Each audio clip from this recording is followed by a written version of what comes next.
problema do plástico hoje é provocado pelos consumidores? Eu me pergunto. Porque se nós tivermos uma ação, né, talvez mais voltada ao melhor uso e também consciente sobre aquilo que dá, traz um passivo maior ou um passivo menor, será que o consumidor ele não pode colaborar e contribuir para isso? Para que essa cadeia se mova de uma forma diferente? Me ajuda a voltar na pergunta se eu me perder, porque a resenha pode ser longa agora. Mas vamos lá, para começar isso, até queria trazer um trecho do Global Plastics Report, que diz que o plástico não é inerentemente nocivo. É uma invenção criada pelo homem que gerou benefícios significativos para a sociedade, como diz o professor. Infelizmente, a maneira como o qual as indústrias e governos lidaram com o plástico e a maneira com a qual a sociedade o converteu em uma conveniência descartável de uso único, transformou essa inovação em um desastre ambiental mundial. Então, o que é o meu ponto de vista a respeito disso? Cara, tudo começa e termina na educação. Então, a partir do momento que as pessoas estiverem educadas a ponto de entender que o plástico, a principal função, o principal ganho do plástico não é o custo baixo, e sim a possibilidade de múltiplos reusos e reciclagens e reutilizações, aí sim ele tem um valor agregado mais interessante. Então, esse seria, acho que, o primeiro ponto. Também parte da educação as pessoas valorizarem o reciclado, o plástico, seja ele ou metal que seja. Não só financeiramente, mas, poxa, um carro ou um calçado ou um utensílio que tenha um material plástico reciclado, ele é mais ou menos valorizado pela sociedade? Provavelmente menos. Pelo menos isso há alguns poucos anos atrás. Hoje pode ser que com essas mudanças sociais possa estar se revertendo. Então, começa de uma demanda da sociedade por uma maior reciclagem, por uma consciência maior de que os produtos com descarte inadequado são mais prejudiciais, para que a gente comece a reverter tudo isso. Bom, como é que a gente reverte tudo isso? Primeiramente, descartando adequadamente os plásticos, criando uma rede de reciclagem e de reutilização desses produtos e criando um ambiente ou uma sociedade que valorize isso e depois tenha uma recompra.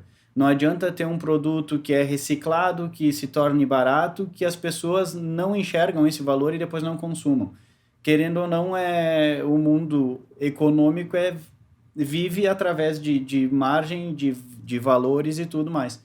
Se tu não tiver o giro, se as pessoas não acreditarem no valor disso, não vai ter como esse ciclo de vida do plástico aumentar. Ele vai ser de descarte único.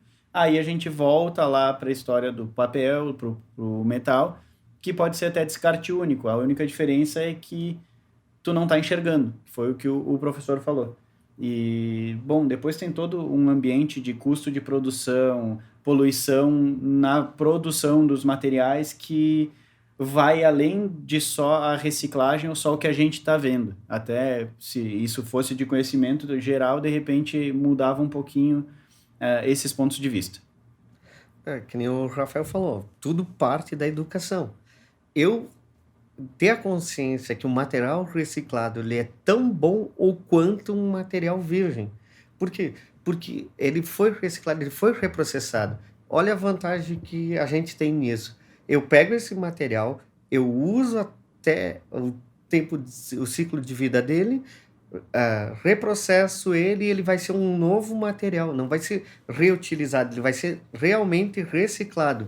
Porque ele poderia ter sido uma bola de futebol, de um polímero, depois ele é reprocessado, ele pode virar uma caixa de fruta e novamente reprocessado. Ele pode ir para ser um componente de um calçado, mas o que a sociedade ou nós, vamos dizer mais a nível de Brasil, a gente pensa, se foi usado uma vez, eu não vou comprar porque isso tem menor valor sentimental. Eu acho que o que foi reciclado é para quem tem pouco dinheiro. Culturalmente, a gente mede valores pelo que eu posso comprar. Se eu comprar um material que não é reciclado, a sociedade brasileira me vê como uma pessoa diferente do que aquela que compra o material reciclado. Ainda existe essa mística. O Rafael diz, tempos atrás, não. Ainda hoje a gente vê.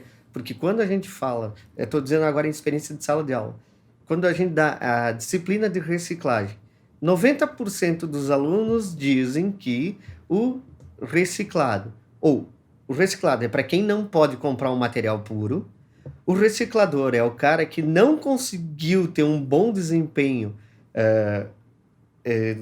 financeiro, ou seja, não atingiu uma empresa que não fosse nesse ramo. Então, existe essa mística que o reciclado é para pessoas de baixa cultura, no Brasil.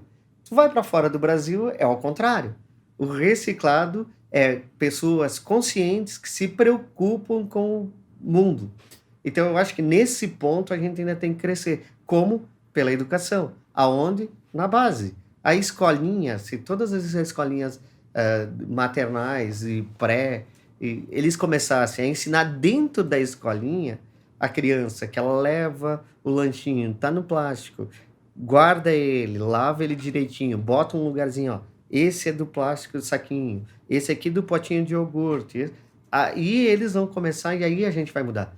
Porque esse tipo de educação que eu digo, não é educação da sala de aula que eu vou lá e tento colocar na cabeça da pessoa que tem que fazer. Não, é ensinando a educação quem vai dar. É o pai, é o professor, é a tia da escolinha, é o próprio o Ministério Público, Ministério não, a própria Iniciativa pública. Iniciativa pública. Quando tem a coleta de lixo, separa, mas muitas vezes eu fico cuidando, tu vê o caminhão, vem e bota tudo junto.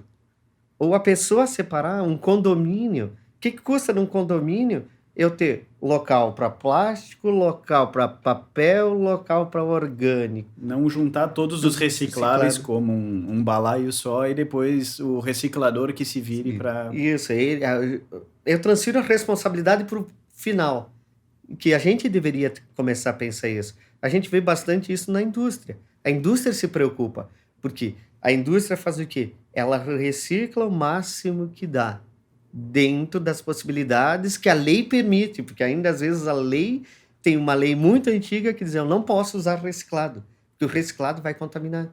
E qualquer pessoa que conhece o processo, vão pensar contaminação biológica, que é o que mais dizem. Pô, o plástico para ser processado é acima de 180 graus. Qual é o micro-organismo que resiste a isso?